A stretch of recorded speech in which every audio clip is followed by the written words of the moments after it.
ese noneho ibi bintu biraza kuba byagenda bite noneho ko Nana abifatiye abonye barimo guhoberana ndetse bameranye neza nyuma y'uko ibi ngibi yabikekaga ariko ntabwo yabihamyaga neza kuko nta gihamya yari afite. Nyuma y'uko Nana akomeje kugenda akusanya ibimenyetso kugira ngo azabashe yafatira Lewis mu cyaha ari kumwe na Alice, ibi ngibi Nana yahoraga bikeka cyane akeka ko Lewis ajya kureba Alice ndetse basigaye banahura.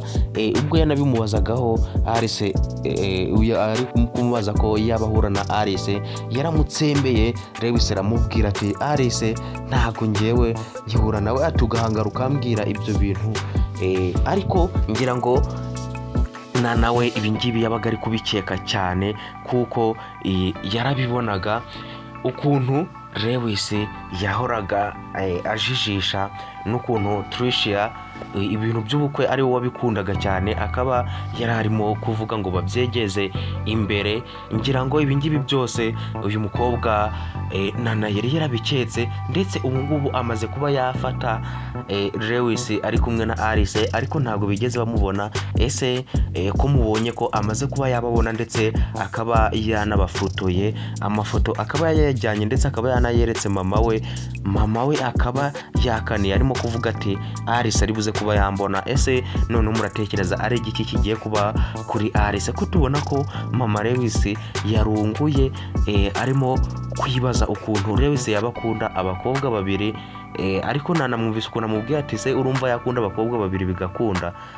Ati reba ukuntu Tricia ibintu by'ubukwe atakibyikoza, ati ahubwo baradukinye biriya bintu baba barimo kutubeshya, baradukinye bino bintu ntago twapfa kubimenya n'amayobera.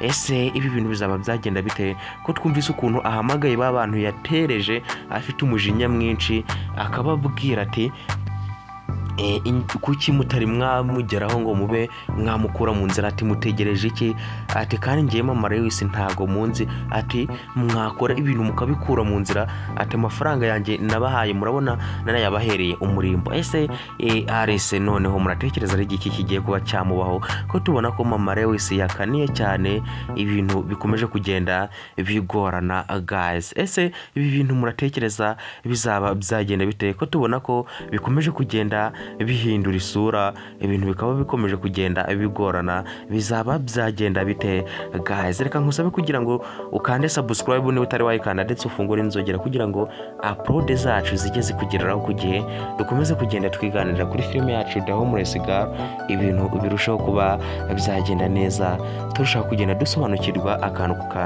kandi ndagusaba kugira ngo ujye muri comment dusangize igitekerezo cyawe, utubwire uko ibi bintu uri kubibona. Ese uratekereza bizaba byaherera hehe, uratekereza bizarangirira hehe?